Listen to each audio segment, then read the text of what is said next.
Hey guys, what is up? It is me, Pagey, here once again with another video on Arrow Season 6. I was about to say season 5 for some reason. Anyway, Arrow Season 6, and this is my review for episode 15 of this season, otherwise entitled Doppelganger. But of course, before we get into the rest of the video, if you've not watched the episode, go watch it before continuing on with this video, because we're going to be talking spoilers, so there's your warning. But if you are continuing on, you've watched the episode, be sure to drop a like on the video to show your support. Let me know in the comments section down below your various opinions, which I'm sure they'll be varying on this episode. Let me know what you thought of it in the comment section down below. What was your favourite part? What was your least favourite part? Just let me know down there. And of course, if you are new to the channel, make sure to subscribe. So last episode, I guess the two big things to talk about was the Team Arrow civil war between old Team Arrow and new Team Arrow. And really, new Team Arrow got smoked. We saw Renee get massacred. He's not even in this episode. He's referenced, but really not in the episode. Curtis is in one scene, I think. And then Dinah is really connected to the Black Siren side of this episode, so that's where she shows up. And obviously the other big thing was Black Siren emerging from those woods right at the end. It's the end scene of the episode, and revealing to that guy that she's Earth 1 Laurel. She's been kidnapped for around 2 years. She was kidnapped by Damien Dark, etc, etc, etc. The stuff revolving around her death. And yeah, that continues on into this episode. But I guess the first thing to bring up was Jane Loring, the Queen Attorney, who in the comics, I think is Ray Palmer's wife. And then she has that weird arc in the comics in was it Infinite Crisis, is it? Or no, whatever it's called. I'm going off the top of my head. Absolute Crisis. It's the weird one where Ralph Dibny's wife is that thing happens. Anyway, whatever. She's connected to that in the comics from memory. But anyway, she's been throughout Arrow's run. She was Moira Queen's attorney and stuff like that. And now she's defending Oliver. She reveals that Oliver's case could be dropped, the one we saw at the beginning of this season, or the first half of this season with the FBI, because Renee's witness statement and all that is tainted because of what happened with Cade and James. So yeah, Oliver gets a mini win there, but is that win going to last for long? Probably not. Now, as you would expect, going from the end of last episode with Black Siren emerging and saying, "Hi, I'm Earth 1 Laurel," you would expect that to continue on in this episode, but Earth 1 Laurel gets a bit extra, as you would say, and she holds a press conference and is saying "Oh, I'm Earth 1 Laurel, this happened, I was stabbed by Damien Dark, and then I woke up and I was kidnapped."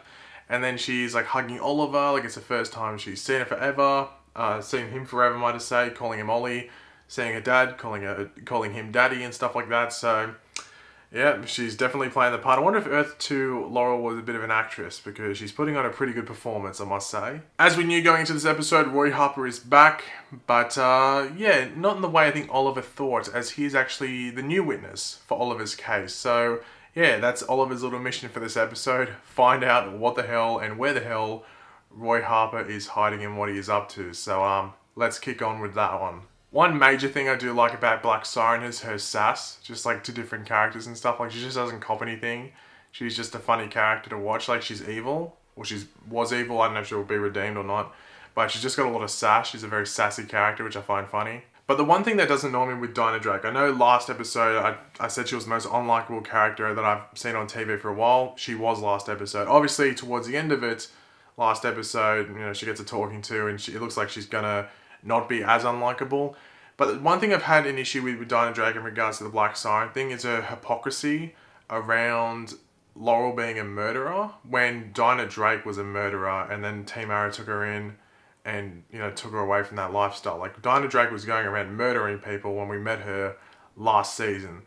It's a bit hypocritical. And someone did point out on Twitter, the show is built off hypocrisy, which is true, but it's just frustrating to watch, because we haven't seen that for too long. It's brought up, but it's not a major case like this where it's blatantly obvious that you were exactly like this 1 season ago exactly, and you just think it would be in her mind. That I don't know. It's just one thing that's sort of bothering me around that. It would be better if maybe another character was connected to the Black Siren stuff, but what can you do?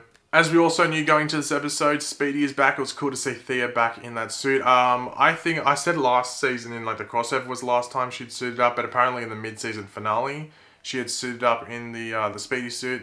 So yeah, but it was good to see her back regardless. And I did like Roy's little comments, is that my hood? You look good in it. So I did like those ones. Now, one cool introduction in this episode wasn't a character. It wasn't a new suit. It was a new arrow. We had the firework arrow. I don't think we've seen that before. Those would be pretty handy on New Year's Day. And also I guess, Independence Day in America, whatever other days you celebrate with fireworks. So Yeah, that's a cool little trick arrow to have. But as we sort of would assume from last episode, was it last episode? Yeah, last episode with Richard Dragon, like knowing everything, like their CPD being under his thumb and stuff. You know, the SCPD hunt down Roy and they just know everything. They knew about like everything that happened when he was on the show previously. So that really Roy's got nowhere or no room to lie, might I say. So the SCPD know everything. Which I'm interested to see where that goes later in the season, and how many other people might be brought back into the fold, whether just by name or we actually see them. But yeah, Roy's really got no room to budge when it comes to like lying about things, so he's sort of screwed. One thing that sort of did, like this is probably the only part of the episode I had a major problem with, and it's such a little thing, and you might be going, oh Paige, that's so stupid, but it's you see it sometimes on mainly like a show like Flash, where they could like do something like speed in and grab someone, or something easily like that. But when Thea is talking to Roy and they're taking their time and the cops are getting closer to her, when Roy's really injured and can't really move, why wouldn't Oliver shoot that thing that he shot at Thea to grab her? Why wouldn't he shoot that at Roy and grab her? I know Roy, grab him, sorry, and then Thea could just shoot her way out of the window.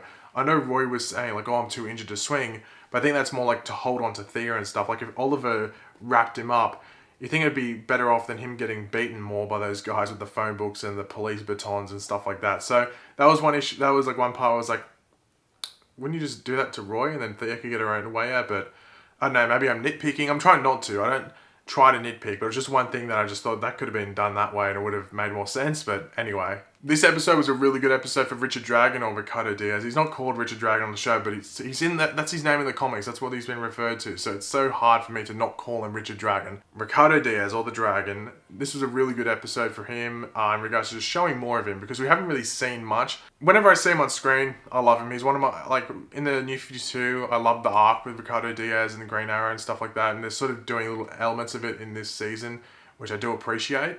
I was just saying with his martial arts skills, because they showed like him fighting Diggle, but it was in the dark, you didn't get to see much. This was a really good example of his martial arts skills. Like that guy was like really good at it. He mentioned trophies and stuff, so I'm assuming he's like either an MMA fighter or like, you know, Olympic level or just professional and stuff like that. And Richard Dragon's taking him down easily.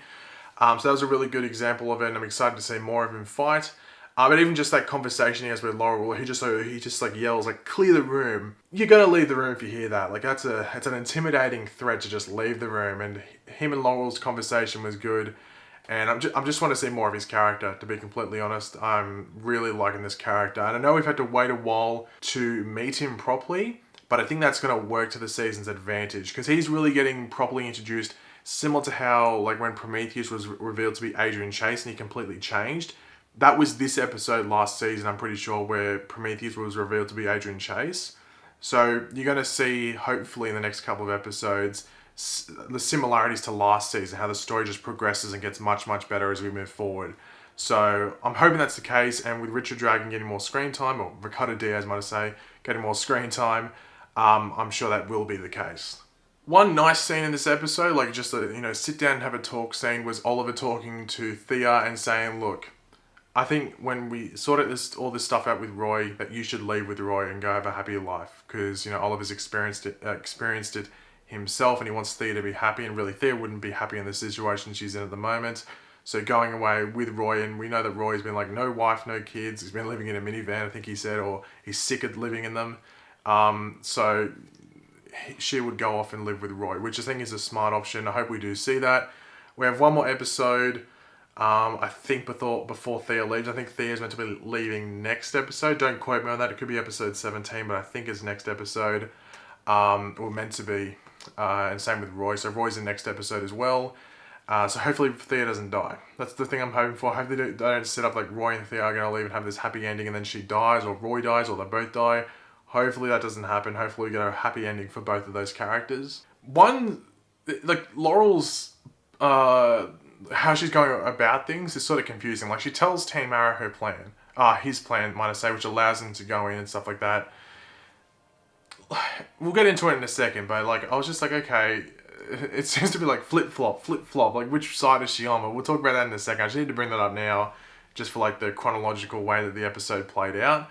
But yeah, when she told Dragon's plan to them, I was like, okay, because that's exactly how he was explaining it. So I was like, this is weird. I thought she might have told him like a bit of a faux plan, where, you know, it had some similarities, but it wasn't the exact same. But that, like, when they go to the casino and there's that fight scene, I felt a bit sick. Like, it was a good scene, but like just the way that the camera moved, I was like, oh god, I'm gonna pass out. Just like, felt like it was on a roller coaster or something. Like, it was well done.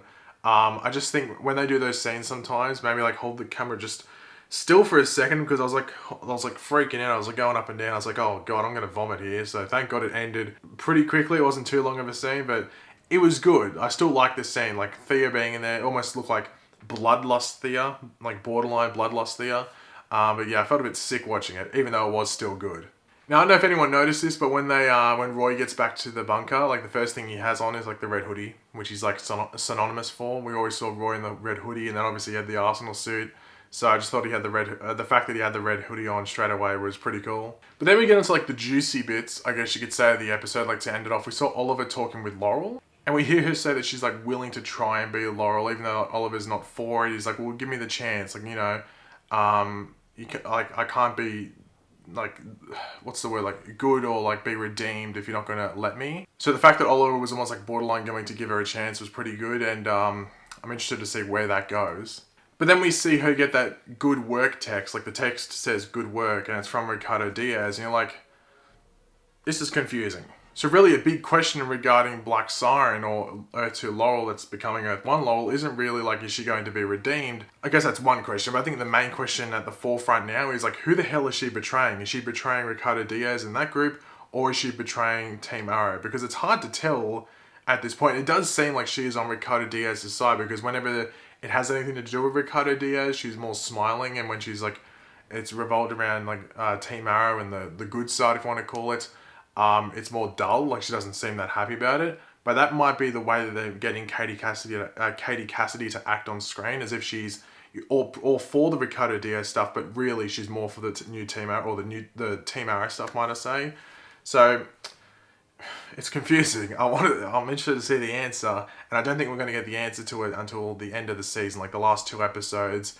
Within that last 2 to 3 episodes, I think we'll probably get a clear answer, I guess, on what's going on with Laurel. Was she betraying Ricardo Diaz, or was she betraying Team Arrow? What's going on? I think Quentin is going to play a big role in it, to be completely honest. So, Quentin, do your work. But then we get like the end scene of the episode. You called the end. Well, it wasn't really an end credit scene, it was just an end scene where we see Thea and Roy get it on, or about to get it on. I don't know. We'll just assume they're going to get it on. And then we get that League of Assassins member just, you know, creepily looking off a building, like League of Assassins style, and phones in and says that she's found, I think that like the quote was, she's found the heir of Ra's al Ghul, like the heir to the throne, the heir to the dragon, the heir to Ra's al Ghul, which is obviously Thea, because she was the daughter of Malcolm Merlyn, and he was the last Ra's al Ghul before the League of Assassins was disbanded.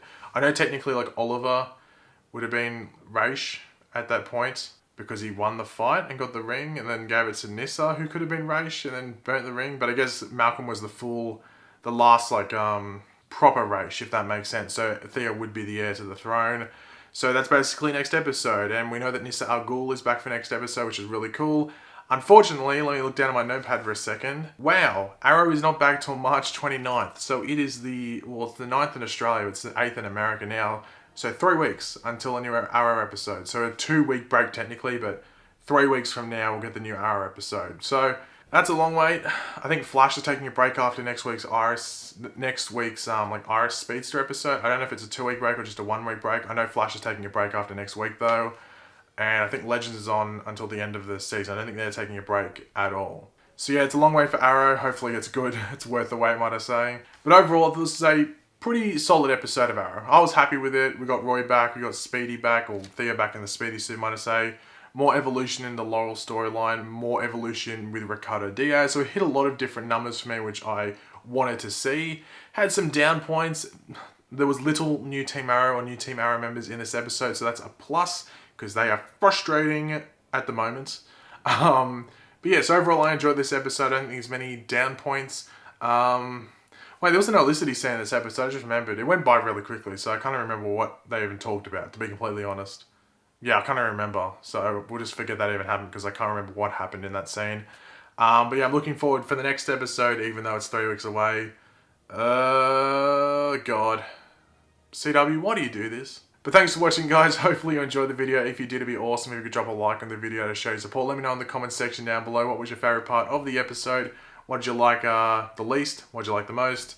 What did you have any problems with? Just let me know in the comments section down below. And of course, if you are new to the channel, make sure to subscribe. I'll catch you later, guys. And goodbye.